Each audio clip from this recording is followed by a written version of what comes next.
Ex-CIA pilot reveals the U.S. buried huge UFO that was too big to move, and it corroborates Coulthart claims. There's a lot of John Lear's interviews that are on YouTube lately. On July 8, 2023, one of the greatest UFO stories was told by Ross Coulthart to Project Unity host Jay Anderson. The investigative journalist claimed that there's a huge UFO in the possession of the United States that could not be moved, and he knows the location of the craft. Coulthart clarified that the movable craft is not in the United States, and in the interview, Coulthart discussed the potential implications of the new U.S. Senate Intelligence Bill. He referenced Douglas Dean Johnson's writing about the bill, which purportedly mandate holders of non-Earth organic or exotic UAP unidentified aerial phenomenon, what we call UFOs, material to make it accessible to the All-Domain Anomaly Resolution Office, AARO, within 6 months. Anderson raised concerns that this 6-month window might offer enough time for those holding such materials to hinder or conceal them. Coulthart acknowledged the possibility but suggested that certain UAP materials could be so large that relocating them is not feasible. He mentioned the existence of a building constructed over such a massive object in a foreign country, which might sound implausible to some. This revelation left the UFO community curious about the place where the craft might be situated. Interestingly, the late former CIA pilot John Lear previously mentioned the existence of buried crafts too massive to move. In 2018, Lear posted on Facebook recounting the enigmatic tale of a massive buried UFO near Garrison, Utah. This peculiar incident became a topic of discussion at a UFO conference in Las Vegas, piquing Lear's curiosity. The incident dates back to 1953 when a large UFO measuring about 150 to 200 feet in diameter crashed near Garrison, Utah. Lear explained that the UFO was so large that even the United States Air Force security forces, Blue Berets, could not relocate it. Consequently, a decision was made to bury the UFO on the spot. Lear wrote that a team of hundreds of soldiers dug the ground and managed to bury the craft 50 feet below ground level, according to Earthfile source. While all of the digging to bury the saucer was going on, they also dug a tunnel from the saucer several hundred feet to the south, where they built 2 or 3 houses. The houses were constructed to appear about 75 years old using old weathered wood, nails, window frames, and roofing. The only hint that these houses might not be so old were the brand new padlocks on the doors. I don't recall the exact description of the interior except for the door leading to the stairwell that connected to the tunnel leading to the craft. Everything I'm telling you is from my correct recollection of the report, likely written by the person who accessed the buildings. My memory is not perfect. One of the houses contained a logbook in which visitors from various organizations like Air Force, Navy, Army, and others would inscribe their names. Lear and his associates intended to visit Garrison to witness this buried craft. They planned to use a helicopter, a fuel truck, and specialized equipment to explore underground. However, the trip never materialized for reasons unknown. Lear maintained his belief that the craft remains in place. He even shared Google Earth images indicating the potential location. He marked the houses on the image, but they no longer appear on Google Earth.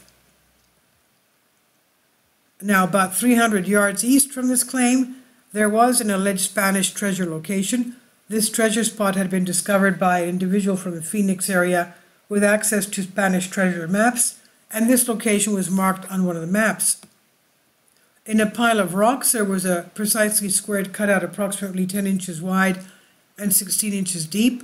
The bottom seemed like concrete. I had the underground radar team scan the area and found only a few potential returns. The area is now in an ACEC, Area of Critical Environment Concern.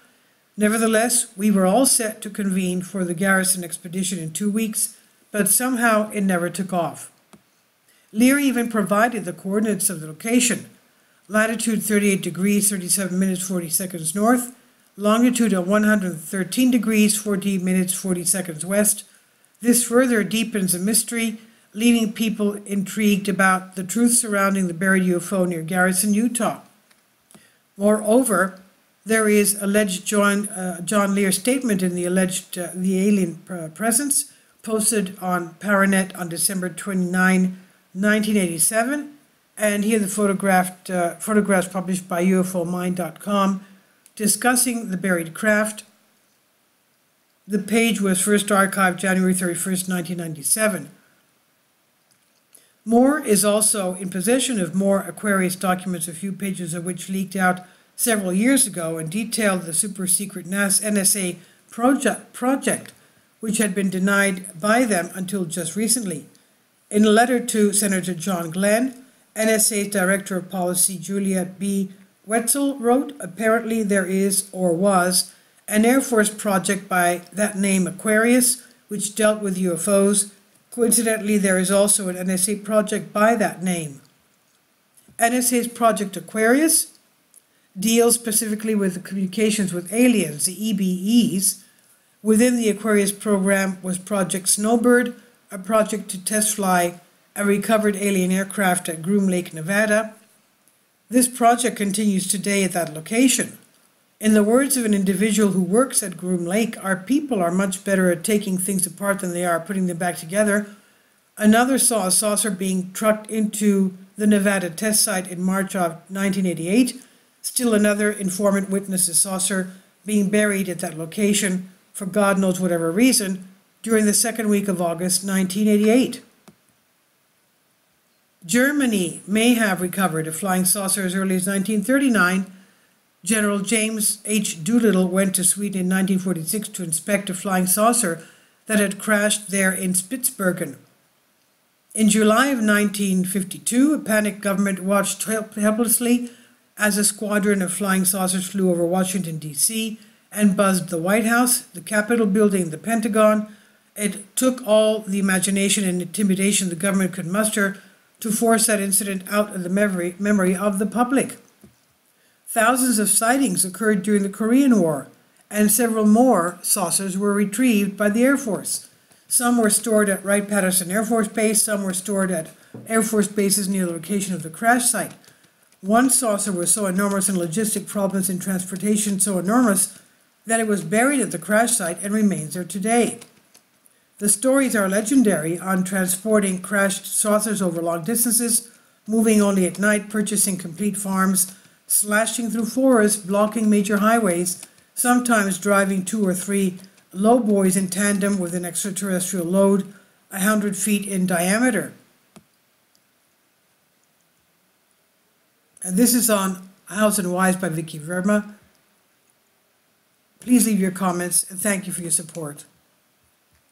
Finally, support my Patreon account. The daily posts are 5 videos daily, and they are totally different from what I have on my YouTube channel. Thank you so much for your support and that you find all my content so interesting. You'll find the Patreon account details in the description box below.